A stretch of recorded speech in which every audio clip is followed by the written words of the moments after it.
one ordinary day. I was waiting for my husband to come home from work, and my two sons went to Seifert to school, and I was getting changed, and I heard this terrific noise. It was just like a giant cauldron of water being poured onto a fire, a shh sort of noise, you know. And my first reaction was, oh, the children. I thought maybe a plane was crashing or something like that. And I slipped my jumper on and went outside to find my two sons lying flat on the ground in the garden in front of the house, shouting, "Mummy, Mummy, there's a flying saucer." Well, naturally, I just said, "Come on, don't be stupid. Come in the house." But felt sort of a strange sensation. Wended my way up the side of the house to where we had a pump where we used to get all our water from, and automatically looked up to see this, all I can describe, this huge Mexican hat. It was stationary, this thing, and it was bright silver in colour, and it had a dome. A dome. It was tilted to sort of, I could see the occupants in it. You saw people in it? I saw people in it. There were two people in there.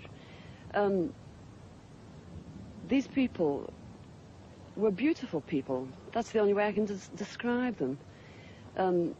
They had long golden hair, like a page boy bob, just like the old kings. You used to see photographs of the old kings. And the colour of the hair was golden. Now, I was really... What were they dressed in? They had a sort of a polo neck jumper affair, like a ski top suit, in pale blue. Now, these people weren't sat behind, one behind the other. They were sat together, but this, whatever it was tilted so that I could see them and they could see me. Were you looking at them through windows, through portholes? Or no, not portholes. It was just sort of like a cockpit, I suppose, that had this perspex or glass or whatever it was. They could see me anyway, and I could see them.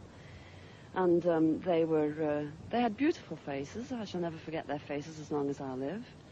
Their foreheads seemed to be a bit larger than, you know, the bottom of their faces as normal people you would expect to see.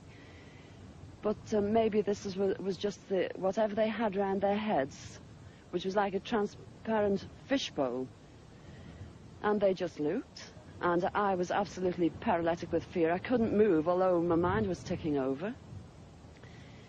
And they looked so sympathetic that I was just mesmerized for what seemed to be, ages, but it could have only been seconds. And I turned to sort of look down at the boys, was unaware that they were with me because I was so absorbed. And the next thing, I looked up, and it was gone. How low had it been? It had been the height, I couldn't tell you. But the house that you've seen, it was just on top of the roof. It was hovering on top of the roof. How big was it compared with the size of the house? It swallowed the whole circumference of the roof. I couldn't see. The roof was completely blotted out.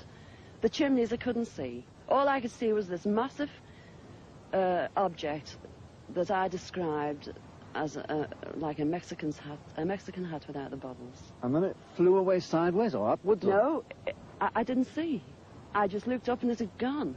But I assume it went straight up, because for a short while after in the sky I looked around and I said to my two boys, "Where can you see anything? Can you see anything?" And they said, "There it is, Mum," and they pointed up, and I watched it. It was just like a little cotton meal in the sky, and it circled us 3 times. It went round 3 times, and then it just shut off, and that was it.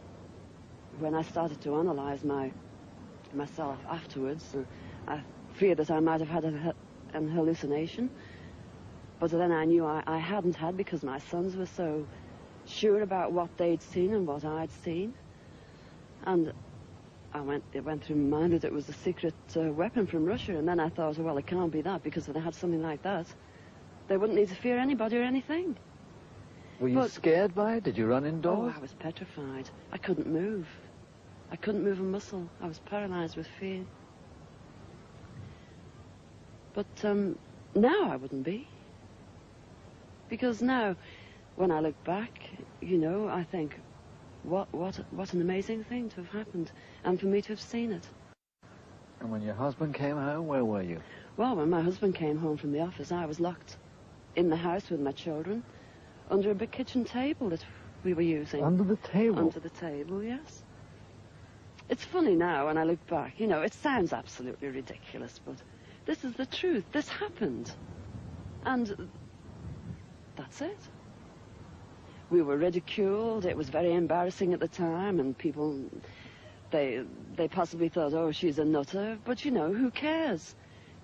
This is something that's happened to me, and I'm a practically minded person, and that's it.